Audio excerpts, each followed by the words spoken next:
ہے. یہ پردہ صرف اللہ کے حکم کا ہے جس نے اپنی قدرت کو ظاہر فرمایا کہ دونوں پانی ایسے چلائے، لیکن میٹھے پانی کو اجازت نہیں کہ کڑوے میں شامل ہو جائے، اور کڑوے کو اجازت نہیں کہ وہ میٹھے پانی میں شامل ہو جائے. مرج البحرین یلتقیان بینہما برزخ لا یبغیان وجعل بین البحرین حاجزا، جس میں دو دریاؤں میں دو پانیوں میں حاجز رکاوٹ کھڑی کر دی. الہ مع اللہ، ہے کوئی اللہ کے سوا، یہ کر کے دکھا دے کہ پانی کٹھے چلیں، بیچ میں دیوار نہ ہو، آڑ نہ ہو، رکاوٹ نہ ہو، پھر یہ پانی ادھر نہ جائے یہ ادھر نہ جائے. اس لیے اللہ اس سے اپنی قدرت کی دلیل قائم کر کے فرماتا الہ مع اللہ، میرے بندو بولو ہے کوئی تمہارے رب کے سوا، ہے کوئی اللہ کے سوا، یہ سب کچھ کر کے دکھا دے. امن جعل الارض قرارا، کون ہے زمین کا بچھانے والا، وجعل خلالها انہارا، کون ہے اس میں دریاؤں کا چلانے والا، وجعل لها رواسیا، کون ہے اس میں پہاڑوں کو لگانے والا، وجعل بین البحرین حاجزا، کون ہے اس کے درمیان میٹھے اور کڑوے پانی کو جدا کرنے والا. الہ مع اللہ، ہے کوئی اللہ کے سوا جو سب کچھ کر کے دکھا دے. تو یہ اللہ اپنی قدرت سے اپنی ذات پر دلیل پیش کرتا ہے، دلائل قائم کرتا ہے. الم نجعل الارض مہادا، اس زمین کو بچھونا، اس زمین کو پنگھوڑا کس نے بنایا، والجبال اوتادا، اس میں پہاڑوں کو کس نے گاڑا، وخلقناکم ازواجا، تمہیں مرد عورت کس نے بنایا، وجعلنا نومکم سباتا، تمہاری نیند لے کر کون آیا، وجعلنا اللیل لباسا، تمہارے لیے رات آرام کی کون لے کر آیا، وجعلنا النہار معاشا، وجعلنا النہار معاشا، تمہارے لیے دن کو روشن کر کے کمائی کے اسباب کون لے کر آیا. یہ اللہ تعالیٰ اپنے دلائل بتا رہا ہے. کوئی ہے اللہ کے سوا زمین کا فرش بچھا دے، ایک ڈھیلا نہ تھا اتنی بڑی زمین بنائی، ایک پتھر نہ تھا اتنے بڑے پہاڑ بنائے، ایک قطرہ نہ تھا اتنے دریا بہائے، ہوا کا ذرہ نہ تھا 500 میل لمبا اعلیٰ ہوا کا غلاف بنایا، ایک پتا نہ تھا لاکھوں قسم کے درخت بنائے، مخلوق کا نشان نہ تھا کروڑوں قسم کے جاندار بنائے. پھر اللہ تبارک و تعالیٰ کے کارخانے قدرت میں ہر وقت چیزیں تیار ہو رہی ہیں، ہر وقت ایک وقت میں کروڑوں نہیں اربوں چیزیں ایک وقت. یہ دنیا ایک ایسی فیکٹری ہے جس کا بنانے چلانے والا اللہ ہے، اور اس کی فیکٹری میں اتنے مختلف قسم کے مال تیار ہو رہے ہیں. ہماری ایک فیکٹری ہوتی ہے، اس میں ایک قسم کا مال تیار ہوتا ہے، اس میں بھی گندا مال روزانہ بنتا ہے جو الگ کر دیا جاتا ہے، خراب مال بنتا ہے جو الگ کر دیا جاتا ہے، اور جو صحیح بنتا ہے اس میں بھی نمبر 2 ہوتا ہے، نمبر 1 ہوتا ہے، نمبر 3 ہوتا ہے. اور اللہ تعالیٰ کا اتنا بڑا کارخانہ ہے، اتنی بڑی کائنات ہے، نباتات کا ایک جہان ہے، اور حیوانات کا ایک جہان ہے، اور پرندوں کا ایک جہان ہے، سمندروں پانیوں میٹھے کڑوے پانیوں کا ایک جہان ہے، مچھلیوں کا ایک جہان ہے، چوپایوں کا ایک جہان ہے، انسانوں کا فرشتوں کا ایک جہان ہے، سورج چاند ستاروں کا ایک جہان ہے. روزانہ کتنے درخت ہیں جس پر کہیں کلی نے جنم لینا ہے، کہیں پھول بننے والا ہے، کہیں بور بننے والا ہے، کہیں پھل لگنے والا ہے، کہیں مٹھاس پڑنے والی ہے، کہیں رنگ بھرا جانے والا ہے، کہیں کسی پتے نے گرنا ہے، کہیں کسی پتے نے اگنا ہے. آم پہ آم نکلے، امرود نہ نکلے، امرود پہ امرود نکلے، کیلا نہ نکلے، کیلے سے کیلا ہی نکلے، انار نہ نکلے، انار میں سے انار نکلے، ناشپاتی نہ نکلے، ناشپاتی سے ناشپاتی نکلے، سیب نہ نکلے، سیب پر سیب، سیب سے سیب ہی نکلے، وہاں سے سنگترا نہ نکلے، وہاں سے کنو نہ نکلے، کنو کی جگہ کنو پیدا ہو، تربوز نہ پیدا ہو، تربوز کی بیل پہ خربوزہ نہ لگے، کڑوا کریلا نہ ہو جائے، تربوز نیلا نہ ہو جائے، اور وہ خربوزہ سرخ نہ ہو جائے، خربوزہ کڑوا نہ ہو جائے، تربوز کڑوا نہ ہو جائے، کیلا پھیکا نہ ہو جائے، کیلے کا گودا بن کر تیار ہو کر سخت نہ رہ جائے، آم کی شیرینی میں شیرینی آ جائے، مٹھاس بھر جائے، اور گلاب کی کلی میں مہک بھر جائے. چنبیلی کو سفید پینٹ کرنا ہے اور گلاب کو سرخ پینٹ کرنا ہے، نرگس کو اللہ تعالیٰ نے پیلے رنگ کا پینٹ کرنا ہے، اور یہ سورج مکھی کا اتنا بڑا پھول بنانا ہے، اس کو ایک جگہ سے سبز کرنا ہے، ایک جگہ سے پیلا کرنا ہے. ملٹی کلر پھولوں کو اللہ تعالیٰ نے ایک پھول کی پتی میں 10 قسم کے رنگ بنانے ہیں، پورے پھول پر اس میں 50 قسم کے رنگ بنانے ہیں. پھر یہ نباتات کا جہان ہے. پھر اس نے کریلے کے اوپر بڑی بدسورت قسم کی کھال چڑھانی ہے، اور کیلے پر بڑی نرم کھال چڑھانی ہے، اور امرود کو اس میں کھال بھی چڑھانی اور پتہ بھی نہیں چلنے دینا، انگور پہ کھال بھی آنی اور پتہ بھی نہ چلے، پھر اس میں انار کے اوپر سخت قسم کا چھلکا چڑھانا ہے، اور اس میں کیلے کے اوپر نرم قسم کا چھلکا چڑھانا ہے، اخروٹ پہ بادام پہ مضبوط چھلکا چڑھانا ہے جو نہ چھیلنے سے اترے، نہ دانت کاٹنے سے کٹے، بلکہ وہ پتھر سے توڑا جائے۔ خوبانی پر اس میں سفید رنگ چڑھانا ہے، اس کی گالوں پر سرخ پاؤڈر لگانا ہے، اس کے اندر سفید رنگ بھرنا ہے، پھر اس میں مٹھاس کو بھرنا ہے، پھر اس میں گٹھلی کو پیدا کرنا ہے، اس میں مغز کو پیدا کرنا ہے، مغز میں تیل کو پیدا کرنا ہے، اسی وقت میں 50 فٹ اوپر ناریل کو پیدا کرنا ہے، اس کو اندر مکھن کی طرح بنانا ہے، نرم کرنا ہے، سفید کرنا ہے، پانی بھرنا ہے، اوپر پتھر کی طرح سخت بنانا ہے، اوپر 3 سوراخ رکھنے کہ جب میرا بندہ پینے لگے پانی تو صرف یوں تھوڑی سی انگلی لگا سوراخ ہو جائے، اور اس میں سے اس کے پینے کا سامان بنایا جا سکے، اس کے پینے کا ساز و سامان اس میں سے نکالا جا سکے۔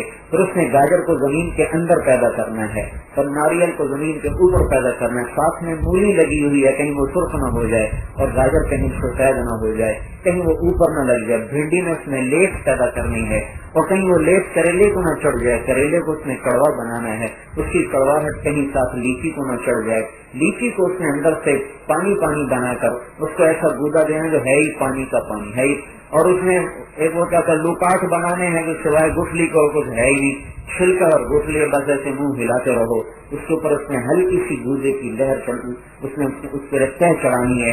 یہ صرف نباتات ہے، نباتات۔ پھر اس میں کیکر پہ کانٹے نکالنے ہیں، اس میں پھول نہیں نکالنے، خوشبو نہیں پیدا کرنی، اس میں سنبل کو اونچا لے جانا ہے، سفیدے کو پتلا کر کے لمبا لے جانا ہے، پیپل کو پھیلانا ہے، ربڑ کے درخت کو پھیلانا ہے، کسی کے پتوں کو نرم بنانا ہے، کسی کو سخت بنانا ہے، کوئی چھوٹے پتے، کوئی بڑے پتے، کوئی فراخدار پتے، کوئی گول پتے، کوئی لمبے پتے، اور کوئی چوڑے پتے، کوئی نوکدار پتے، کسی پتوں پر کانٹے پیدا کرنے ہیں، کسی پتے کو اللہ نے کھردرا بنانا ہے، کسی میں مہک کو پیدا کرنا ہے، کسی میں بدبو کو پیدا کرنا ہے۔ انڈونیشیا میں پھل پیدا ہوتا ہے، اس کو کہتے ہیں کٹہل، وہ اتنا بدبودار ہے کہ اگر میں یہاں اسے توڑوں تو باہر مسجد پر اس کی بدبو پھیل جائے، اور اس کو موٹے موٹے اس میں کانٹے لگانے، اندر میں مزیدار اتنا ہے، اگر آپ ناک بند کر کے کھائیں، ناک نہ کھولو، ناک بند کر کے کھاؤ تو آپ کو لگے گا جیسے آپ بڑی پیاری مزیدار ملائی کھا رہے، ٹھنڈی ملائی کھا رہا، تھوڑا سا ناک کھول دو تو سارا الٹی ہو جائے۔ اور انڈونیشیا والے ایسا کھاتے ہیں تو ان کی کوئی دعوت مکمل ہی نہیں ہوتی اگر ان کو کٹہل نہ کھلایا جائے۔ تو ساری دنیا میں پھلوں کا نظام بن رہا ہے، ہر موسم کے لحاظ سے سبزیاں بنا رہا ہے، پھل بنا رہا ہے، پتے بنا رہا ہے، رنگ بھر رہا ہے، ذائقے بھر رہا ہے، چھاؤں والا بنا رہا ہے، پھلدار بنا رہا ہے، سایہ دار بنا رہا ہے، رگیں جڑ نیچے جا رہی، جڑ اوپر پھیل رہی، گندم پہ خوشے لگنے، اس کے اوپر اس نے مونچھیں لگانی ہیں نوکدار، تاکہ اس کو طوطا نہ لے کے اڑ جائے، چڑیا نہ لے کے اڑ جائے۔ اگر اللہ تعالیٰ گندم کے اوپر مونچھیں نہ لگائے تو حضرت خالی چھٹے لے کے گھر آ گئی، صرف گھوں گھوں سڑے ذمہ رہ گئے، باقی تو ہر جگہ چڑیاں لے گئی، طوطے لے گئے، ذمہ دار کے ذمہ ضرور گھوں ہاتھ آیا۔ اللہ پاک نے اپنی غیبی حفاظت کا نظام چلا دیا تو اس کے اوپر اس نے بڑے خوبصورت ایسے نوکدار قسم کے کانٹے لگا دیے، نہ اس پر چڑیا بیٹھ سکے، نہ مینا بیٹھ سکے، نہ طوطا بیٹھ سکے، نہ بلبل بیٹھ سکے، نہ کوا بیٹھ سکے۔ وہ حسرت کی نگاہوں سے دیکھتے ہیں اور آگے چلے جاتے ہیں، تمنا ان کی ہوتی ہے کہ چگ لیں پر قریب نہیں آ سکتے۔ اسے پتا ہے کہ مجھے کپاس کو کھولنا ہے، اگر میں کھولوں گا نہیں تو میرے بندے اس کے نفع کیسے اٹھائیں گے۔ اسے پتا ہے میں نے مکئی کو بند کر کے پردوں میں چھپا کے رکھنا ہے، اگر میں نے اس کو پردوں میں چھپایا تو میرے بندے نفع کیسے اٹھائیں گے۔ ایک وقت میں کپاس کا منہ کھولتا ہے، ساتھ ہی مکئی کا کھیت، اس میں مکئی کو پردوں میں چھپاتا ہے، ایک پردہ، دوسرا پردہ، تیسرا پردہ، چوتھا پردہ، 10 پردے لگاتا ہے۔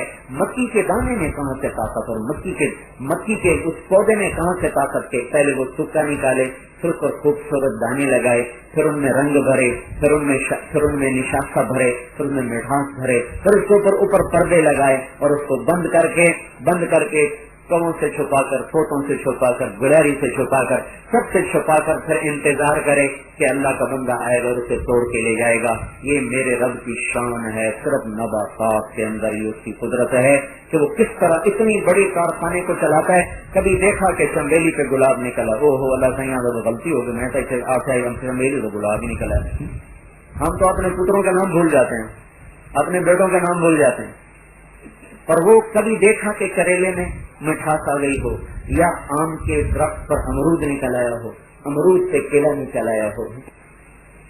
اگر اللہ تعالیٰ امرود سے آم نکال دینا تو سارا جہان کہے وہ خدا کی قدرت، خدا کی قدرت، دیکھو بھائی اللہ کی قدرت، امرود پہ آم نکل آیا، امرود پہ آم نکل آیا۔ اور میں یوں کہتا ہوں یہ کتنی بڑی قدرت ہے کہ لکڑی پہ آم نکلا ہوگا، لکڑی کڑوی، پتا کڑوا، ٹہنی کڑوی، اس کی چھال کڑوی، پانی ملنے والا پھیکا، زمین بے ذائقہ، ملنے والا کھاد کڑوا، دیا جانے والا گوبر ویسی ناپاکی۔ تو یہ شیرینی چوسے کی خوشبو کہاں سے آ گئی، اکبر رٹول کی خوشبو کہاں سے آ گئی، اور یہ اس میں مٹھاس کہاں سے آ گئی، اس میں یہ گودا کہاں سے آ گیا، اس میں یہ رس کہاں سے آ گیا، پھر اس کے اوپر یہ پردہ کس نے چڑھایا، اس کا تہ در تہ اس کو غلاف کس نے بنایا، اس کے اوپر اس کو ڈنڈی کے ساتھ اس کے اوپر ٹوپی کو کس نے بنایا، ٹوپی اور ڈنڈی کو جوڑ کے کھڑا کیا، تند تیز ہواؤں میں کھڑا ہوا ہے، انتظار کر رہا ہے یہ کون ہے، یہ کون ہے، ذالکم اللہ ربکم الحق، یہ تمہارا سچا رب ہے جو سب کچھ کر کے دکھا رہا ہے۔ پھر پرندوں کا اور نباتات سے جمادات کا نظام ہے، کہیں موتی بن رہے، کہیں ہیرے بن رہے، کہیں الماس بن رہے، کہیں یاقوت بن رہے، کہیں زمرد بن رہے، کہیں نیلم بن رہا، کہیں کالا پتھر بن رہا، کہیں سفید پتھر بن رہا، اور کہیں سیاہ پتھر بن رہا، کہیں سرخ پتھر بن رہا، کہیں نرم پتھر بن رہا، کہیں سخت پتھر بن رہا، پھر کسی پتھر میں تیل چھپا رہا، کسی پتھر میں گیس چھپا رہا، کسی پتھر میں پیٹرول چھپا رہا، کسی پتھر میں آگ چھپا رہا، کسی پتھر میں کسی کانے چھپا رہا، کسی پتھر میں سونے کو چھپا رہا، کسی پتھر میں چاندی کو چھپا رہا، کسی پتھر میں وہ تانبے کو چھپا رہا، کسی پتھر میں کوئلے کو چھپا رہا، کوئلہ ہی کوئلہ، کوئلہ ہی کوئلہ، کسی پتھر میں نمک کو چھپا رہا، پھر انسانوں کو فہم عقل دے کر وہاں تک پہنچا رہا۔ کون یہ سارے نظام کر رہا ہے؟ کس کے ہاتھ میں یہ ساری کائنات کی لگام ہے کہ جمادات پہ نظر، صحراؤں پہ نظر، پہاڑوں پہ نظر، پتھروں پہ نظر، چوٹیوں پہ نظر، بلندیوں پہ نظر، نشیب پہ نظر، غاروں میں نظر، کھائیوں پہ نظر، اندھیروں میں نظر، اجالوں میں نظر، تہ در تہ پہاڑوں کے اندر میں پیدا ہونے والی مخلوقات پر اس کی نظر، وہ نظر جو نہ سوئے، نہ اونگے، نہ تھکے، نہ گھبرائے، سارے نظام کو چلاتے ہوئے ایک پل کے لیے جسے نہ کبھی غلطی لگے، نہ جسے کبھی پریشانی ہو، نہ جس کا فیصلہ غلط ہو۔ جمادات کا کتنا بڑا نظام ہے جو اللہ تعالیٰ چلا رہا ہے۔ دریاؤں میں پتھر پڑ رہے ہیں انہیں جانتا ہے، پتھر بہتے جا رہے ہو انہیں جانتا ہے، صحراؤں میں پتھر پڑے ہوئے اور جنگلوں میں پتھر پڑے ہوئے، کسی پتھر کو مچھلی چاٹ گئی، کسی پتھر سے پھول نکال رہا، کسی پتھر سے پودا نکال رہا، کسی غار کی کھو میں سانپ کو بٹھایا ہوا، کہیں اژدہا کو بٹھا ہوا، کہیں شیر کو بٹھایا ہوا، پھر آگے کوئی پرندے انڈے دینے والے، کوئی جانور بچے دینے والے، کوئی بچے دودھ پینے والے، کسی کے پیٹ میں 2 بچے تیار، کسی کے پیٹ میں 4 بچے تیار، اور ایک وقت میں کروڑوں پرندے انڈے دے رہے ہیں۔ کبھی آپ نے سنا کہ مور کے انڈے سے طوطا نکل آیا ہو، اور طوطے کے انڈے سے کبوتر نکل آیا ہو، اور کبوتر نے مینا کو جنم دے دیا ہو، مینا نے بلبل کو جنم دیا ہو، بلبل نے چڑیا کو جنم دیا ہو۔ کبھی آپ کو چڑیا کا رنگ بدلتا نظر آیا، کبھی مور کے ناچ میں اختلاف نظر آیا، کبھی مور کے بل کھانے لہرانے میں، اس کے نازو انداز میں کہیں غلطی نظر آئی، کہیں اس کے پر پھیلانے میں آپ کو غلطی نظر آئی، کبھی اس کے خوبصورت رنگ دینے میں اور اس کو خوبصورت پینٹ کرنے میں، اور اس کی چھاتی کو خوبصورت چمکیلا نیلا سب رنگ کرنے میں، کبھی اللہ کو غلطی لگے تو آپ گورش تھوڑا لگ گیا، رنگ چوکھا نہیں آیا، تھوڑا جو ہو گیا۔ اس کے اوپر کی کلگی، مرغے کے اوپر کیسی خوبصورت کلگی کو سجاتا ہے، کتنا خوبصورت اس کے اوپر تاج رکھتا ہے، اور ہدہد کے اوپر کیسا خوبصورت پروں کا تاج بناتا ہے، بگلے کی کتنی لمبی چونچ بناتا ہے، راج ہنس کی کتنی نخریلی گردن، اونچی لمبی گردن بناتا ہے، وہ کیسے بل کھاتا ہوا چلتا ہے، اور پیدا ہوتے ہی مرغابی کو تیرنا کون سکھاتا ہے، چڑیا کو اڑنا کون سکھاتا ہے، مرغی کو کے بچے کو دانا چگنا کون سکھاتا ہے، سانپ کو بل کھانا کون سکھاتا ہے، کیڑا ہی تو ہے یہ یوں بل کھا کے کیوں چل رہا ہے، یہ سنڈی بھی تو سیدھی چلتی ہے، اس کو بل کھانا کس نے سکھایا، اس کو حملہ کرنا کس نے سکھایا، اس کو جھپٹنا کس نے سکھایا۔ سانپ جب یوں وار کرتا ہے تو اس کے یہ تھن پھیلا کر یوں ڈسنے کی جو رفتار ہے 90 میل فی سیکنڈ ہوتی، 90 میل فی سیکنڈ کی رفتار سے سانپ اپنے دشمن پر حملہ کرتا ہے۔ اس کے اس کے حدود جو گلے میں ان میں زہر کون بناتا ہے، اس کو زہر بنانا سکھا رہا، وہی مٹی کھا رہا، وہی حشرات کھا رہا، اور اس کے اندر میں زہر تیار ہو رہا، اور اسے پتہ ہے میرے پاس یہ خزانہ ہے، میرے پاس زہر ہے، میں اس سے لوگوں کو کاٹ سکتا ہوں، اپنے شکار کو مار سکتا ہوں۔ اور شکار کرنے والے کو بھی پتہ ہے کہ لومڑی جب سانپ کو پکڑنا چاہتی وہ حملہ کر تو پیچھے ہٹتی، اسے پتا ہے کہ اس کے منہ میں زہر ہے، مجھے ڈس لے گا تو میں مر جاؤں گی۔ اپنے اس کے زہر سے بچنا، اس پر وار کرنا، وہ لاکھوں کروڑوں سانپوں کی قسمیں بنا دی، رنگ بنا دی، اشتہا بنا دیے، اور پھرتیلے بنا دیے، زہریلے بنا دیے، بے ضرر بنا دیے، ان میں سے بھی انڈے نکل رہے، ان سے بچے نکل، مچھلی کے انڈوں سے بچے نکل رہے۔ ویل بھی مچھلی ہے، وہ انڈے کی بجائے بچہ دیتی ہے، سارے سمندر کی مچھلیاں انڈے دیتی ہیں، اور ویل کی مچھلی بچہ دیتی ہے، اور اس کا بچہ ہاتھی کے برابر بڑا ہوتا ہے، اس کا جو بچہ ہوتا ہے ہاتھی کے برابر بڑا ہوتا ہے، اس کو پالنے والا اللہ، اس کو کھلانے والا اللہ، اس کو دینے والا اللہ۔ ان سارے نظام میں اللہ پاک کی قدرت آپ کو چپے چپے پہ نظر آتی ہے کہ کہیں وہ رنگ میں خطا نہیں کھاتا، کوا سفید نہیں ہوا، کوے کا رنگ نہیں بدلا، آواز نہیں بدلی، بلبل کا نغمہ نہیں بدلا، کوئل کی سیاہی نہیں بدلی، کوئل کی کوک آج تک نہیں بدلی، اور کوے کی بھدی آواز نہ بدلی، اور کبھی اس کو گدھے کو خوشنما آواز نہ ملی، اور گھوڑے کی ہنہناہٹ نے صحراؤں کو مزین کر دیا، اور صحراؤں کو نغموں سے معمور کر دیا، اونٹ کی چڑی گردن، اور اس کے نیچے تلووں کے اوپر اللہ نے کشن لگا دیے کہ ریت پہ چلتا جائے۔ ساری دنیا کے انسان، مرد، جانور، سب کی آنکھوں کا ایک پردہ، یہ آنکھیں بند کی ختم، آنکھیں بند ہوگی، نظر آنا بند ہو گیا۔ اللہ تعالیٰ نے اونٹ کے 2 پردے بنائے ہیں، 2 پردے کیوں بھائی؟ اس کے 2 پردے کیوں بنا دی؟ کوئی اونٹ کا ذاتی علم ہے؟ یہ 2 پردے کیوں بنائے کہ اونٹ ریت کا جانور ہے، اور ریت کے طوفان اٹھتے ہیں، اگر یہ آنکھیں بند کرے گا تو یہ اندھا ہو جائے گا، اس سے نظر کیسے آئے گا؟ جب طوفان آتے ہیں تو ایک پردہ بند کر لیتا، دوسرا کھلا رکھتا ہے، نظر بھی آتا ہے، آنکھیں بھی بند ہوتی ہیں، ریت کا ذرہ اندر نہیں جاتا، دیکھتا ہوا جا رہا ہے۔ کون ذات ہے؟ کس نے اونٹ کو یہ عطا فرمایا؟ تو اونٹ نے ذاتی طاقت سے 2 پردے بنا دیے، اپنی قدرت سے 2 پردے بنا دیے۔ وہ اللہ ہے، اللہ جو کہتا ہے افلا ينظرون الى الابل كيف خلقت، اللہ عربوں سے کہہ رہا ہے ہم افلا ينظرون الى الابل كيف خلقت، اگر یہ اونٹ گزرتا ہے دیکھا تو کہو کہ کس نے بنایا، اس کی کوئی ہڈی سیدھی نہیں، پھر بھی وہ چلتا ہے، اور وہ 7 کا دن بغیر پانی کے چلتا ہے، یہ کس نے اس کو یہ وجود بخشا؟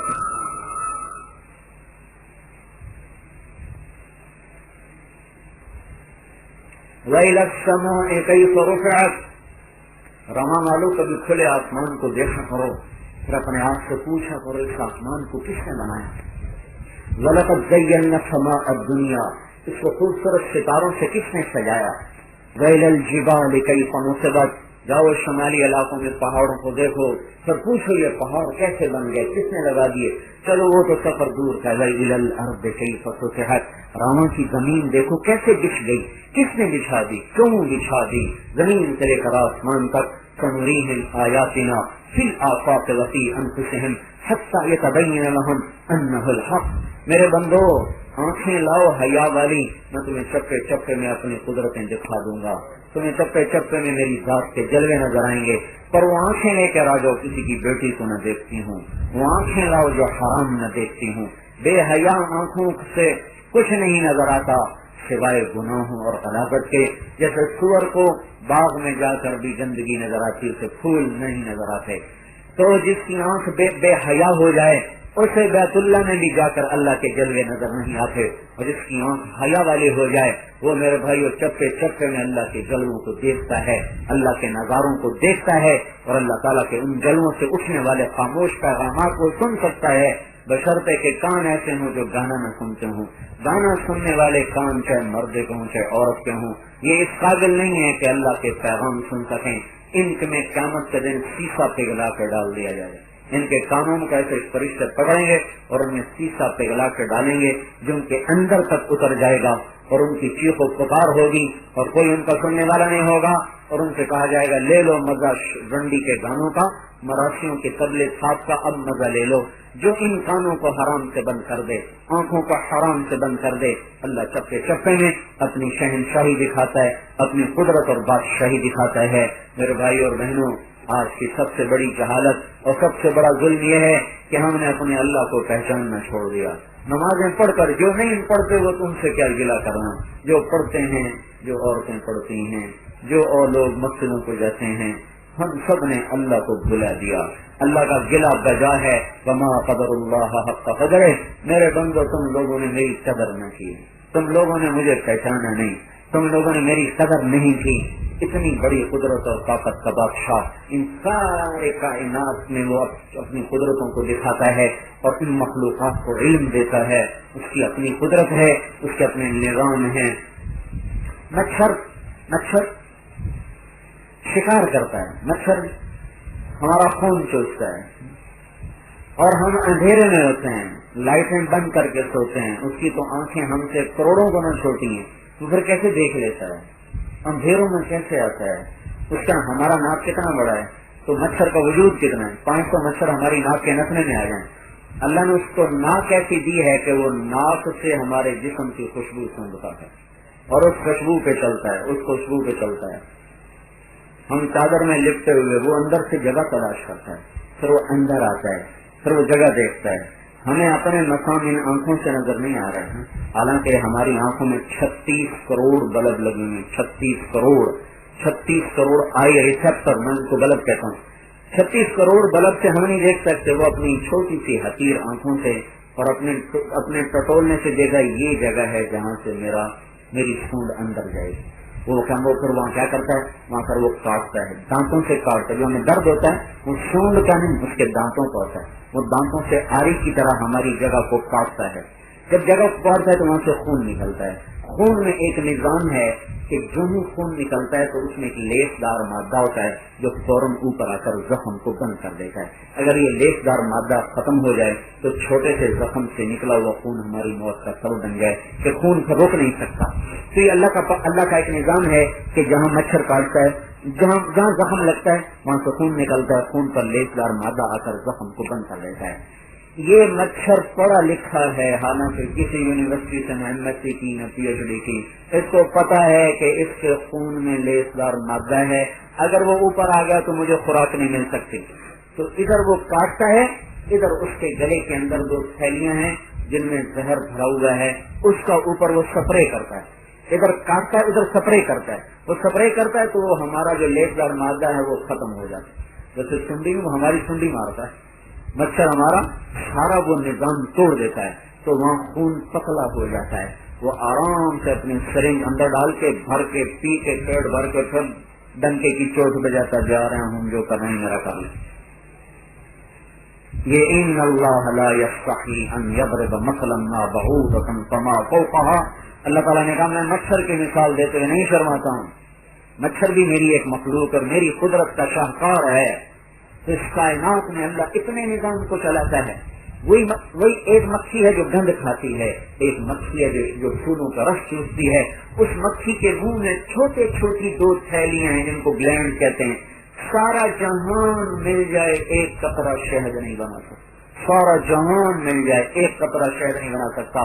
اللہ تعالیٰ نے چھوٹی سی تھیلیاں ادھر منہ میں وہ پانی ڈالتی ہے، اندر جا کر وہ شہد میں تبدیل ہوتا ہے اور جو اس میں سے بچ جاتا ہے وہ پیچھے جا کر زہر میں تبدیل ہو جاتا ہے. ایک پانی پہ کتنی قدرتیں دکھا رہا ہے. اس پانی کے قطرے کو سانپ نے پیا تو زہر بنا، اس سیپ نے پیا تو موتی بنا، اسے صدف نے پیا تو موتی بنا، اسے بکری نے پیا تو دودھ بنا، اسے ریشم کی کیڑے نے پیا تو ریشم بنا، اسے ہرن نے پیا تو مشک کا نافع بنا، اسے مچھلی نے پیا تو عنبر بنا، اسے انسان نے پیا تو زندگی کا سامان بنا، اسے شہد کی مکھی نے پیا تو وہ پانی شہد بنا، پیچھے جا کر زہر بنا.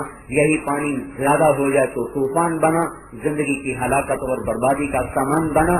یہ وہ اللہ ہے جو زمین آسمان میں اپنی قدرت نے دکھا کر ہم سے کہتا میرے بندو میرے وجود کو تسلیم کرو کہ میں ہوں، میرے سامنے سر جھکاؤ کہ کوئی نہیں بندگی کے لائق سوائے اللہ کے، اطاعت کے لائق سوائے اللہ کے، اور کوئی نہیں حاجت روا سوائے اللہ کے. وہی ساری قدرتوں کا مالک، خزانوں کا مالک، طاقت کا مالک. صرف رحمان ہے تو اللہ ہے، رحیم ہے تو اللہ ہے، ملک ہے تو اللہ ہے، قدوس ہے تو اللہ ہے، سلام ہے تو اللہ، اور مومن ہے تو اللہ، مہیمن ہے تو اللہ، عزیز ہے تو اللہ، جبار ہے تو اللہ، اور ملک ہے تو اللہ، اور قدوس ہے تو اللہ، اور متکبر ہے تو اللہ، اور خالق ہے تو اللہ، باری ہے تو اللہ، مصور ہے تو اللہ، غفار ہے تو اللہ، قہار ہے تو اللہ، جبار ہے تو اللہ، ملیک مقتدر ہے تو اللہ، لطیف ہے تو اللہ، خبیر ہے تو اللہ، حکیم تو اللہ، وکیل ہے تو اللہ، قوی ہے تو اللہ، متین ہے تو اللہ، ولی ہے تو اللہ، شہید ہے تو اللہ،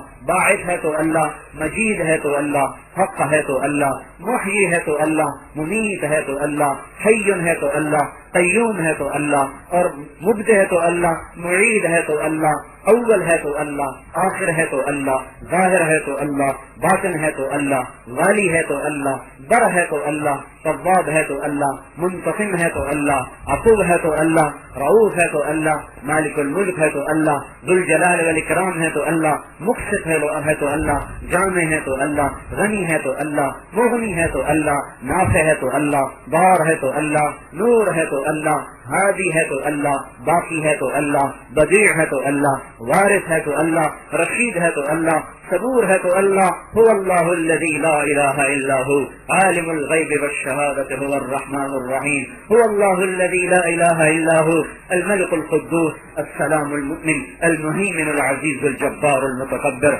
سبحان الله عما يشركون هو الله الخالق البارئ المصور له الاسماء الحسنى يسبح له ما في السماوات والارض وهو العزيز الحكيم قل اللهم مالك الملك تؤتي الملك من تشاء وتنزع الملك ممن تشاء وتعز من تشاء وتذل من تشاء بيدك الخير انك على كل شيء قدير تولج الليل في النهار وتولج النهار في الليل وتخرج الحي من الميت وتخرج الميت من الحي وترزق من تشاء بغير حساب الله لا اله الا هو الحي القيوم لا تأخذه سنة ولا نوم له ما في السماوات وما في الأرض من ذا الذي يشفع عنده إلا بإذنه يعلم بين أيديهم وما خلفهم ولا يحيطون بشيء من علمه إلا بما شاء وسع كرسيه السماوات والأرض ولا يؤوده حفظهما وهو العلي العظيم قل هو الله أحد الله الصمد لم يلد ولم يولد ولم يكن له كفوا أحد یہ رب کا تعارف ہے اس کی اپنی زبان سے، اس کی اپنی کتاب میں۔ تو یہ ہماری عورتوں کو کپڑوں کا پتہ، ان کے رنگوں کا پتہ، ان کے ڈیزائنوں کا پتہ، آج کے راما جیسے شہر میں بھی لاہور کے فیشن کا یہاں کی بچیوں کو پتہ، یہاں کی عورتوں کو پتہ نہیں تو اللہ کا نہیں تو میرا اللہ کون ہے، میرا اللہ کیسا ہے، مجھے مر کے اللہ کے پاس جانا ہے۔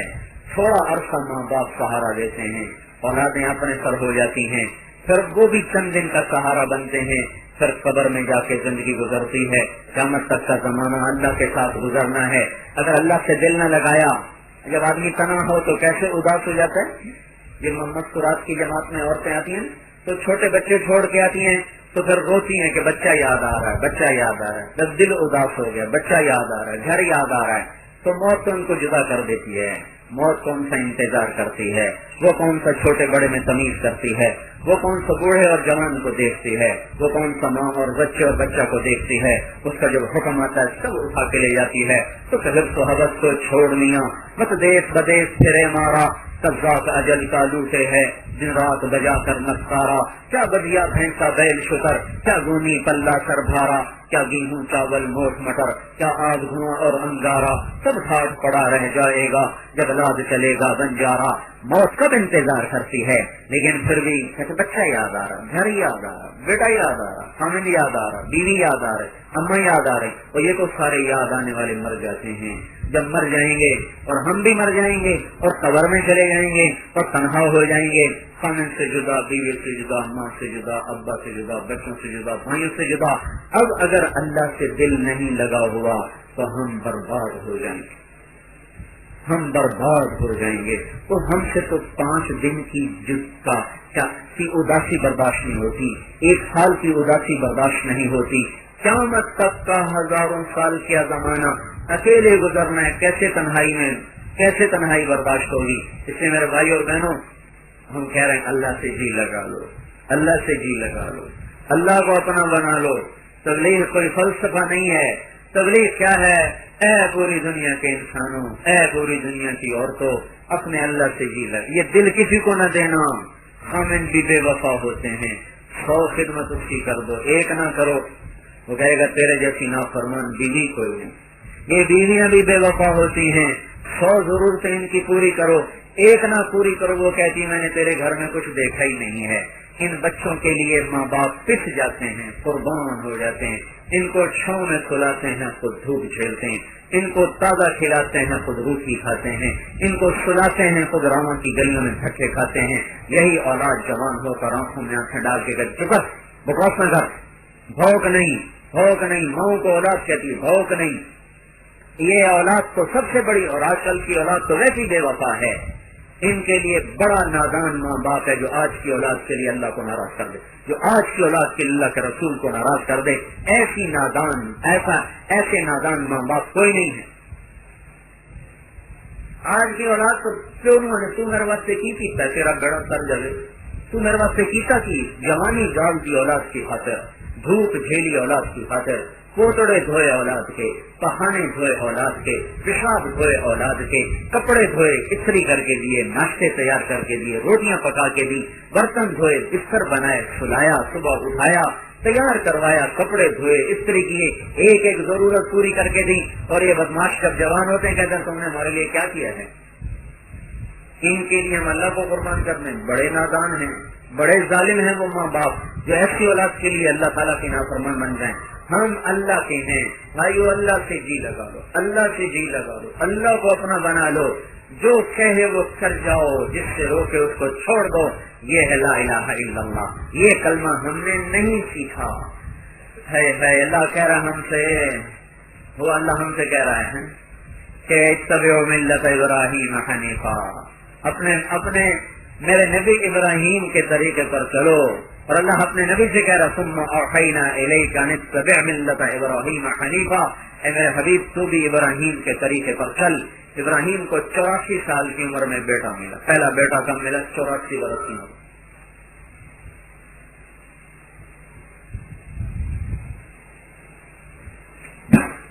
بڑھاپے کی اولاد کتنی پیاری ہوتی؟ 84 برس، 86 برس کی عمر میں بیٹا ملا، 60 برس دعا کی یا اللہ بیٹا دے، یا اللہ بیٹا دے، جب دے دیا 86 برس، اور جب عمر 92 سال ہو گئی مسلمان ابراہیم علیہ السلام اور اسماعیل علیہ السلام کی عمر 6 برس ہو گئی، تو اللہ تعالیٰ نے کہا اب جاؤ اسے ذبح کر دو۔ دیا ہی کیوں اگر ذبح کروانا تھا؟ دیا ہی کیوں تھا؟ کیوں دیا تھا اگر ذبح کروانا تھا؟ اس امت کو بتانا تھا اللہ کے بندے یہ ایسے ہوتے ہیں، تم بھی ایسے ہی بننا، تم بھی ایسے ہی بننا۔ جاؤ ابراہیم اسے ذبح کر دو۔ 86 برس کی دعاؤں کا نتیجہ کیا نکل رہا ہے؟ جاؤ ذبح کرو۔ فلسطین سے نکلے، مکے پہنچے، بیٹے کو تیار کیا، مینا کی وادی میں لائے، زمین آسمان دم بخود باپ بیٹے کا مکالمہ سن رہے ہیں۔ باپ بیٹے سے کہہ رہا انی ارا فی المنام انی اذبح فانظر ماذا تری، میں نے خواب دیکھا ہے میں تجھے ذبح کر رہا ہوں، تیری کیا رائے ہے؟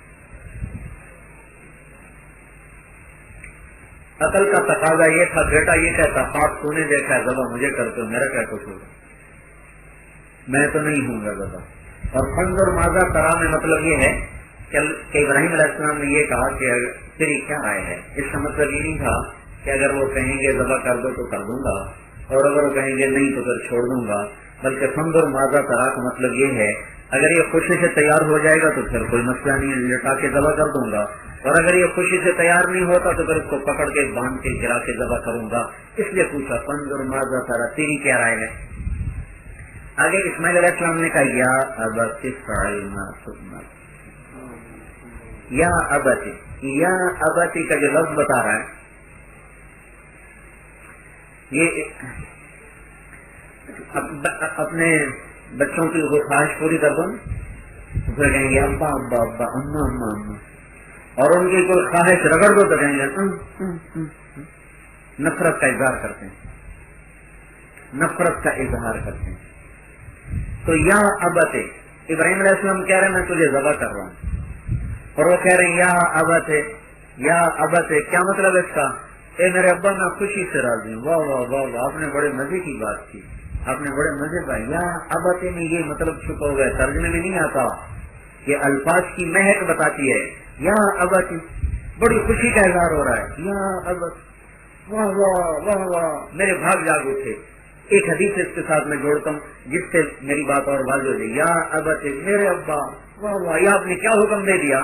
فرمایا اب یہ حدیث بتا رہا ہوں، ابن قدامہ المقدسی کی کتاب ہے کتاب الرقۃ والبقاء، اس میں یہ روایت کہ ابیان بڑی خوشی کی بات ہے، اگر میں ذبح ہو جاؤں گا تو مجھے دنیا کے بدلے میں جنت مل جائے گی، جنت دنیا سے بہتر، اور مجھے آپ کے بدلے میں اللہ مل جائے گا، اللہ آپ سے بہتر۔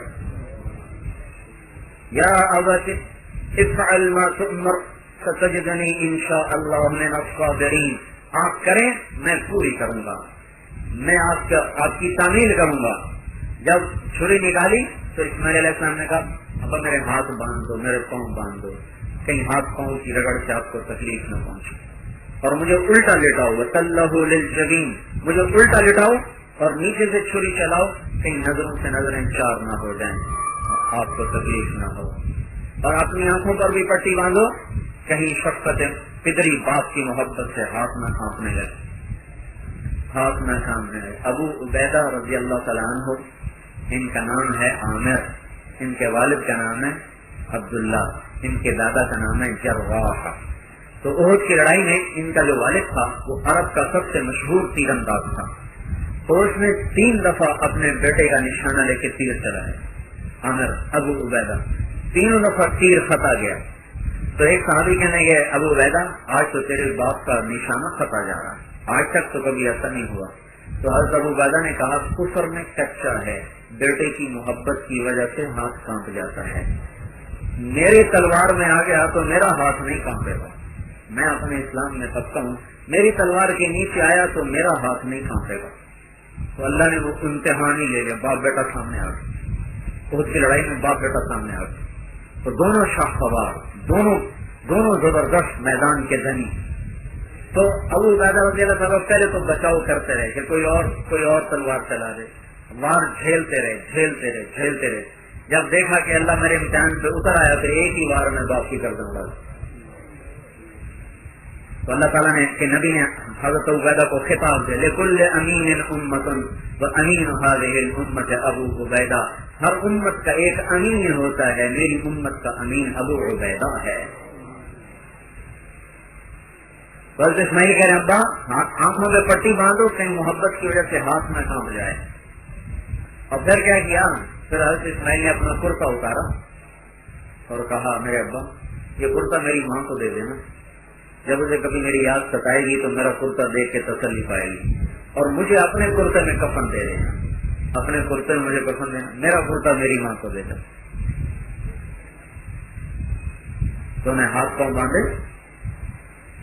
زمین پہ لٹایا اور کمر کے اوپر اپنا گھٹنا رکھ دیا، کسائیوں نہیں جو کہ میں کھڑ دے اسے رکھ دیں گوڈا، تو نے سے اپنا گھٹنا اسماعیل علیہ السلام کی کمر پہ رکھا اور سر کے بال پکڑ کر یوں اٹھائے اور گردن اونچی کر کے کہے اللہ اگر تو مجھ سے ناراض ہو گیا تھا کہ بچے کی محبت میرے دل میں جگہ پکڑ رہی تھی، اگر تو مجھ سے ناراض ہو گیا تھا تو میری اس قربانی پر اپنی ناراضگی کو دور کر دے، اور اگر تو میرا امتحان لے رہا تھا تو پھر مجھے میرے امتحان میں کامیاب کر دے۔ اور یہ کہہ کر چھری چلا، زمین آسمان پھٹنے کو ہو گئے، فرشتوں کی چیخیں نکل گئیں۔ جب ابراہیم علیہ السلام نے یہ جملے بولے آسمان کے فرشتے ہونے لگے، ہچکیاں لگ گئی۔ اللہ کو اپنا بنا لو بھائی، اللہ کو دل میں بسا لو، یہ تبلیغ کا کام ہے، یہ کوئی تقریری کام نہیں ہے۔ اللہ کو دل میں بسا لو، یہ دل اللہ کا عرش ہے، اس میں کسی اور کو نہ بٹھاؤ۔ بڑا ظلم کیا ہے آج کی عورت نے اور آج کے مرد نے، دل کو بت خانہ بنا دیا، دل کو بت خانہ بنا دیا۔ اس دل میں اللہ ہو، اللہ کے سوا کوئی نہ ہو، یہ ہے تبلیغ کی محنت۔ اور یہ دل اللہ کے عرش سے زیادہ نورانی بن جاتا ہے جب اس میں اللہ کی تجلیات اترتی ہیں۔ تو دل کو اللہ کا بنانے کے لیے زیور کپڑے کی محنت چھوڑنی پڑتی ہے۔ پیسے کی دوڑ سے پیچھے ہٹو، کپڑے کی دوڑ سے پیچھے ہٹو، زیور سونے چاندی اور دنیا کی دوڑ سے پیچھے ہٹو۔ ففروا الی اللہ، دوڑو اللہ کی طرف، دوڑو اللہ کی طرف اور قربان جاؤ، قربان جائیں۔ اللہ پاک کے بھی کیا کیا کیا نرالے محبت کے انداز ہیں، اور جیسے بچہ ماں کی طرف آتا ہے نا لڑکھڑاتا ہوا، تو ماں ایسے باہیں پھیلا دیتی، اور اس کے آنے سے پہلے خود اس کی محبت لپک رہی ہوتی بیٹے کی طرف، بیٹی کی طرف لپک رہی ہوتی، وہ اپنی معصوم مسکراہٹ کے ساتھ آتا ہے اور اپنی کمزور چال کے ساتھ لڑکھڑاتا آتا ہے، تو ماں ایسے باپ ایسے ماہیں پھیلائے کھڑے ہوتے ہیں، آجا آجا آجا۔ جو ہی وہ لڑکھڑانے لگتا ہے تو آگے بڑھ کر اسے سنبھال کر سینے سے لگاتے ہیں۔ اللہ تعالیٰ یوں فرماتا ہے من تقرب الی تلقیتہ من بعید، جب کوئی میری طرف چل کے آتا ہے تو میں بھی باہیں پھیلا کے آگے بڑھ کے آ جاتا ہوں، آگے آ جاتا ہوں، آگے آ جاتا ہوں۔ ہائے ہائے، یہ جو صورت ہے نا، یہ آیت یا ایھا النفس المطمئنہ ارجعی الی ربک راضیۃ مرضیہ فادخلی فی عبادی وادخلی جنتی، یہ آیت میرے تصور میں ایک خاکہ پیش کرتی ہے کہ جیسے ماں باہیں پھیلا کر بچے کو کہتی ہے آیا میرا لال، ایسے یا ایھا النفس المطمئنہ، اے میرے نیک بندے، اے میرے نیک بندے، ارجعی الی ربک، ارجع الی ربک، آجا اپنے پالنہار کے پاس، آجا اپنے پالنے والے کے پاس۔ اگر اللہ سے عشق ہو گیا تو موت سے زیادہ خوبصورت کوئی بات نہیں رہے گی۔ ابھی تو موت کا نام آ جائے تو ہم ڈرتے ہیں، موت کا تذکرہ سن لیں تو ہم ڈرتے ہیں، نیند اڑ جاتی، ہائے میں مر نہ جاؤں، ہائے میں مر نہ جاؤں۔ لمبی لمبی زندگی کی دعائیں مانگتے ہیں، بوڑھا بھی نہیں کہتا دعا کرو خاتمہ ایمان کی وجہ کہتا دعا کرو اللہ چنگا کر دے۔ اور اللہ کیا کہہ رہا ہے ارجعی الی ربک، ارجعی الی ربک، یوں جیسے محبت کی باہیں پھیلی ہوئی ہیں اور اللہ تعالیٰ عرش کے اوپر سے صدا دے رہا ہے آیا میرے بندے الی ربک، اپنے پالنے والے کے پاس۔ تیری ماں تجھ سے کیا پیار کرتی جو میں تجھ سے کرتا ہوں، تیرا باپ تجھے کیا چاہتا جو میں تجھے چاہتا ہوں، آجا ارجعی الی ربک، آجا اپنے رب کی گود میں آجا، پیار کی چھاؤں میں آجا، محبت کی ٹھنڈی چھاؤں میں آجا، رحمت کی چادر میں آجا، ارجعی لوٹ آ۔ ارجعی کا مطلب کیا ہوتا ہے؟ کہیں گئے ہوئے تھے وہاں سے گھر آ رہے ہیں، تو ارجعی کا لفظ یہ بتا رہا ہے کہ راما تیرے رہنے کی جگہ نہیں تھی، وہ تو عارضی جگہ تھی، راما تیرے رہنے کی جگہ نہیں تھی، ارجعی ارجعی۔ جیسے ابھی ہم کہہ رہے ہیں کہ ہم بیان کے بعد واپس چلے جائیں گے، ہم واپس تلمبے چلے جائیں گے کیونکہ ہم یہاں کے نہیں، ہم تو تلمبے سے ہیں، تو اللہ تعالیٰ کہہ رہے ارجعی ارجعی، میری بندی میرا بندہ تو راما کا نہیں ہے، تو مجھ سے گیا تھا، تو آیا نا دوبارہ میرے پاس آجا، ارجعی الی ربک، کیسے راضیہ مرضیہ، میں تو اس سے راضی تو مجھ سے راضی، فادخلی فی عبادی، آ جائیے میرے بندے پہلے آئے بیٹھے ہیں، وادخلی جنتی، آجا میری جنت میں آجا، آجا میری رحمت میں آجا، آجا میری جنت میں آجا۔ میرے بھائیوں اور بہنوں، تبلیغ کی صدا ہے، تبلیغ ایک پکار ہے کہ لوگوں اپنے اللہ کو اپنا بنا لو، اپنے اللہ سے جی لگا لو، اس کے علاوہ کوئی جائے پناہ نہیں، اس جیسا مہربان کوئی نہیں، اس جیسا کریم کوئی نہیں، اور اللہ کی طرف لوٹنے کا راستہ وہ کہیں باہر سے نہیں ہے، اندر کی دنیا سے جنم لیتا ہے، اس کے سارے راستے اندر میں چھپے ہوئے ہیں، باہر سے کچھ نہیں لینا پڑتا، اندر کو اللہ کی طرف پھیرنا ہے۔ پچھلی پر توبہ کرو اور اگلی زندگی حضرت محمد صلی اللہ علیہ وسلم کے طریقے پر گزارو۔ اللہ تعالیٰ کا نبی عورتوں کا نبی بن کے آیا، مردوں کا نبی بن کے آیا، مالداروں غریبوں کا نبی بن کے آیا، ادنا اور اعلیٰ کا نبی بن کے آیا۔ اللہ کو اپنا بنانے کے لیے حضرت محمد صلی اللہ علیہ وسلم کا طریقہ بنا دو، اس طریقے اپنے اندر لے لو، اللہ آپ کا ہو گیا، آپ اللہ کے ہو گئے۔ اس کے لیے پیسہ نہیں چاہیے، شکل صورت نہیں چاہیے، فیشن نہیں چاہیے، زیور سونا چاندی نہیں چاہیے، حضرت محمد صلی اللہ تبارک و تعالی علیہ وسلم کا طریقہ چاہیے۔ اللہ پر مر مٹو، اللہ پر مر مٹو۔ فرعون کی بیوی تھی حضرت آسیہ، مسلمان ہو گئے۔ کیسے مسلمان ہوئے؟ اس کی ایک نوکرانی تھی، وہ مسلمان ہو گئی۔ فرعون کو پتہ چلا تو اس نے اس کو دربار میں بلوایا اور اس نے دربار میں ایک بڑا کڑا لیا، کڑا میں تیل ڈالا، اس کے نیچے آگ جلائی۔ جب تیل کھولنے لگا تو اس نے فرعون نے اس باندی سے کہا، اس کی دو بیٹیاں تھی، ایک دودھ پیتی تھی ایک چلتی تھی، اگر تو مجھے رب مانے گی تو میں تجھے زندگی بخش دوں، سونے چاندی سے بھر دوں، اگر تو مجھے رب نہیں مانے گی تو پھر میں پہلے تیری بیٹیوں کو جلاؤں گا پھر تجھے جلاؤں گا۔ تو فرعون کی باندھی نے کہا یہ تو میری دو ہیں، اگر میرے پاس اور ہوتی تو میں وہ بھی اللہ کو قربان کر دیتا۔ تو موت ہی دے سکتا ہے، کر لے، جلا دے، جلانے میں جلا دے۔ تو انہوں نے جب بڑی بچی کو کھینچا تو وہ روئی، اماں اماں، اور اماں کو پتا ہے میری بچی کہاں جا رہی ہے۔ اگر یہ لوگ رشوت کیوں لیتے ہیں، جھوٹ کیوں بولتے ہیں، چوری کیوں کرتے ہیں، خیانت کیوں کرتے ہیں، بچوں کو کھلانا ہے۔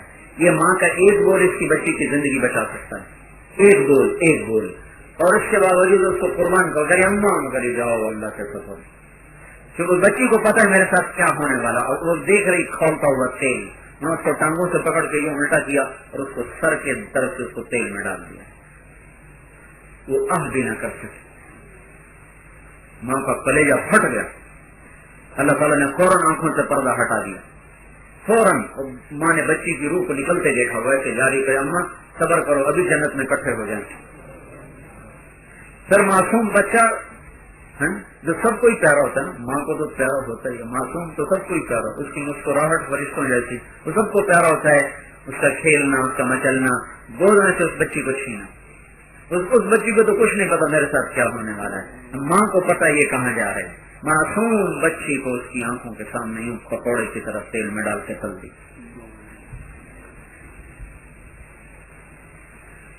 پھر اللہ نے آنکھوں سے پردہ ہٹایا، پھر اس نے بچی کی روح کو نکلتے دیکھا، اماں صبر کرو، ابھی جنت میں اکٹھے ہو جائیں۔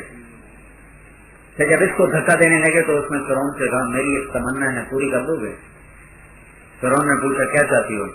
جب مجھے بھی جلا دو تو میری بیٹیوں کی اور میری ہڈیوں کو اکٹھے دفن کرنا، جدا نہ کرو، تو یہ تیری خواہش پوری ہو جائے گی۔ تو اس کو بڑھا دیا، تینوں جلدی ہڈیاں انہوں نے نکال کے دفن کر دی۔ اس واقعے کے 2000 سال کے بعد حضرت محمد صلی اللہ تعالی علیہ وسلم معراج پہ جا رہے ہیں آسمان کی طرف، تو جب آپ اوپر اٹھے تو نیچے سے جنت کی خوشبو آئی، تو آپ نے جبریل سے پوچھا یہ جنت کی خوشبو کہاں سے آ رہی ہے؟ تو انہوں نے عرض کیا رسول اللہ فرعون کی باندھی اور بیٹیاں جہاں دفن ہیں وہاں سے یہ خوشبو آ رہی ہے۔ اللہ پر قربان ہو جانا، جو اللہ کہے وہ کر دو، بس میری زندگی کا کیا مقصد ہے، جو اللہ کہے گا وہ کر دوں گی، مجھے اس کے علاوہ کچھ نہیں دیکھنا، مجھے کیا کرنا ہے جو میرا اللہ کہے گا وہ کرنا ہے، مجھے کیا نہیں کرنا جس سے میرا اللہ روکے گا مجھے وہ نہیں کرنا۔ فرعون کی بیوی نے جب یہ منظر دیکھا تو اس کی جی میں آیا کوئی ماں اتنی قربانی نہیں لے سکتی، یہ سچا دین ہے، مسلمان ہو۔ اب اس سے آزمائش آ گئی، بادشاہی ہاتھوں سے گئی، مخمل کے فرش گئے، مرمر کے فرش گئے، مخمل کی دریاں گئیں اور بہت تکیے گئے اور قید تنہائی مل گئی، اوپر سے کوڑوں کی سزا، اوپر سے بھوک پیاس کی سزا۔ ایمان ایک ایسی دولت ہے اس سے جتنی تکلیف آتی اتنا اندر چلا جائے، اتنا اندر چلا جائے، جتنی راحت آتی اتنا کمزور ہو جاتی، جتنی تکلیف آتی اتنا مضبوط ہو جاتا ہے، جسم کی طرح ہے، جسم کو مشقت میں ڈالو جسم مضبوط ہو جاتا ہے، جسم کو اے سی میں بٹھاؤ، ہیٹر میں بٹھاؤ، ٹھنڈے پلاؤ اور اسے چلاؤ نہیں، اسے کھلاؤ نہیں تو یہ بالکل روئی کا گالا بن جاتا ہے، بیماریوں کا مرکز بن جاتا ہے۔ تو ایمان اور پختہ پکا ہو گیا حضرت آسیہ کا، جب اس کو باہر نکالا اس کو خیال تھا کہ اب تو یہ توبہ کر چکی ہوگی اور اب تو میرا کلمہ پڑھ لے گی، لیکن ایمان میں تو اور آگ لگ چکی اور بھڑک چکے تھے شعلے۔ جب اس نے کہا اب کیا کہتے ہیں، اب بھی وہی کہتے ہیں جو پہلے کہتے تھے، اب یہ نہیں مانتے، اس کو سولی پہ لٹکا دیا جائے۔ سولی کیا تھی؟ لکڑی پر کھڑا کر کے ہاتھوں میں کیل گاڑ دیتے تھے اور پاؤں میں کیل گاڑ دیتے، جن ہاتھوں نے کبھی تن کا چڑا نہیں کیا تھا ان ہاتھوں میں کیل گاڑ دیے گئے، ایسے خون کے دھارے بہ رہے تھے ہاتھوں پر، اور پاؤں میں کیل گاڑے گئے، پاؤں میں فوارے چھوڑ رہے تھے، جو پاؤں ریشم کے جوتے پہنے ان میں آج کیل گڑ گئے۔ پھر اس نے کہا اس کے اوپر ایک پتھر رکھو جس کے نیچے سسک کر یہ مر جائے، تو اس وقت پھر ان کی زبان سے نکلا رب ابن لی عندک بیتا فی الجنہ ونجنی من فرعون وعملہ ونجنی من القوم الظالمین۔ اللہ کو یہ دعا، یہ ادا، یہ قربانی ایسی پسند آئی کہ اللہ نے قیامت تک کے لیے قرآن کا حصہ بنا دیا، تاریخ کا حصہ تو تھا ہی، قرآن کا حصہ بنا دیا کہ قیامت تک آسیہ کا ڈنکا بجے گا۔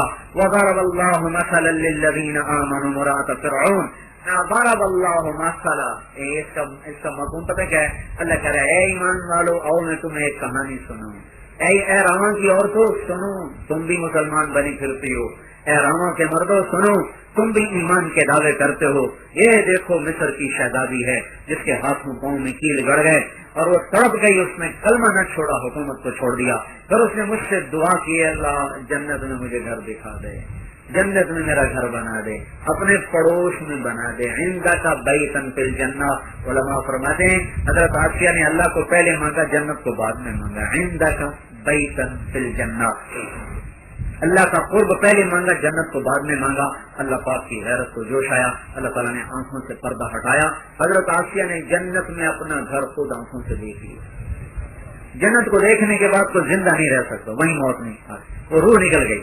وہ مردے کے اوپر پتھر بھی مارتے رہے اور کھال بھی کھینچتے رہے، پھر وہ نکل گئی. اللہ تعالیٰ نے اس کے بعد ان کو یہ مقام بخشا. جب حضرت خدیجہ رضی اللہ تعالیٰ عنہ کا انتقال ہونے لگا تو آپ نے حضرت خدیجہ کو فرمایا جب تو جنت میں جائے تو اپنی سوکن کو میرا سلام کہنا. تو انہوں نے عرض کی یا رسول اللہ میری سوکن کون ہے؟ میں تو پہلی بیوی ہوں. آپ نے کہا نہیں، جنت میں آسیہ سے اللہ نے میرا نکاح کر دیا، اور مریم عیسیٰ علیہ السلام کی والدہ، ان سے اللہ تعالیٰ نے میرا جنت میں نکاح کر دیا ہے. دنیا کے بادشاہ کی بالکل لات ماری، اللہ نے دو جہان کے بادشاہ کی بیوی بنا دیا. دنیا اور آخرت کے سردار کی اللہ تعالیٰ نے بیوی بنا دیا. اللہ تو کیا چاہتا ہے یہ اپنی طلب بناؤ میرے بھائیوں بہنوں. ہر وقت یا اللہ، دیکھو نا ہم صبح سے شام تک کہتے ہیں اللہ تعالیٰ اے دے، اللہ تعالیٰ اے کر، اللہ تعالیٰ اے کر، اللہ تعالیٰ اے کر. تو اس سے آج کے بعد ایک دعا مانگنا شروع کرو، یا اللہ تو مجھ سے کیا چاہتا ہے، یا اللہ تو مجھ سے کیا چاہتا ہے، یا اللہ مجھے اس کی سمجھ دے دے، مجھے اس کا سلیقہ دے دے، مجھے اس کا علم دے دے، مجھے اس کا طریقہ دے دے کہ میں تیری چاہت کو پورا کروں، میں تیری چاہت کو پورا کروں. اس کی عربی میں مصنون دعا ہے اللہم وفقنی لما تحب وترضى. اگر یہ دعا یاد نہیں ہے تو یہ میں نے آپ کو ترجمہ کیا، اللہ تو مجھ سے کیا چاہتا ہے مجھے بتا دے، میں اسے پورا کرنے میں لگ جاؤں، مجھے لگا دے اس میں. یہ میرے بھائیوں اور بہنوں کرو، اس کو اندر میں اتارو. اس کے لیے دھکے کھاؤ، گھر بیٹھے محبتیں نہیں بدلا کرتی. سارا دن بچوں کو دیکھو گے تو بچوں کی محبت آئے گی، سارا دن گھر دیکھو گے تو گھر کی محبت آئے گی، سارا دن میاں بیوی سے ملے، بیوی میاں سے ملے تو جان بہن کی محبت آئے گی، دکان سے گھر، گھر سے دکان، باغ سے گھر، گھر سے باغ، سارا تو باغ کی محبت آئے گی. سب چھوڑ دو اس کی محبت میں. ہمیشہ کو ہم نہیں کہہ رہے ہمیشہ چھوڑو، وہ تو ربانیت ہے. نہیں، اللہ اور اس کے رسول کی محبت غالب کرنے کے لیے ان چیزوں کو وقتی طور پہ چھوڑو، یہاں تک کہ اللہ اس کے رسول کی محبت دل میں اتر جائے، رچ جائے. اگر حب ان یقفا وطن قد ستمتہ فاصبح عندی قد اناف وطنبا. محبت خیمے گاڑ کے بیٹھ جائے اور چوبیں گاڑ کے بیٹھ جائے، ہلنے کا نام نہ لے. حضرت محمد صلی اللہ تعالی علیہ وسلم کا مبارک طریقہ پھر وہ ہے اللہ کی ذات سے جوڑنے والا، جن کو اللہ نے سارے دن جہانوں کا سردار بنایا، عرب و عجم کا سردار بنایا، کالے اور گورے کا سردار بنایا.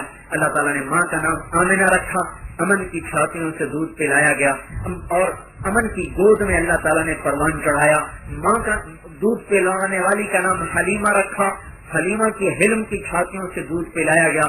باپ کا نام عبداللہ رکھا، ابدیت سے خمیر تیار کیا گیا، امن کے گہوارے میں پروان چڑھایا گیا، امن اور علم کی چھاتیوں سے دودھ پلایا گیا. جن کی بنیاد ہی اس طرح اٹھائی گئی ہو وہی ہے اس قابل کو اس کا اتباع کیا جائے، اس کے پیچھے چلا جائے. اللہ تعالیٰ نے آپ کی ولادت پر حضرت عائشہ اور حضرت مریم کی ارواح مبارکہ کو زمین پہ اتار دیا تھا کہ میرے محبوب کی آمد کا استقبال کیا جائے. آسمان سے فرشتے زمین پر اتر آئے تھے کہ میرے محبوب کی آمد کا استقبال کیا جائے. سوری کائنات میں ایک ہلچل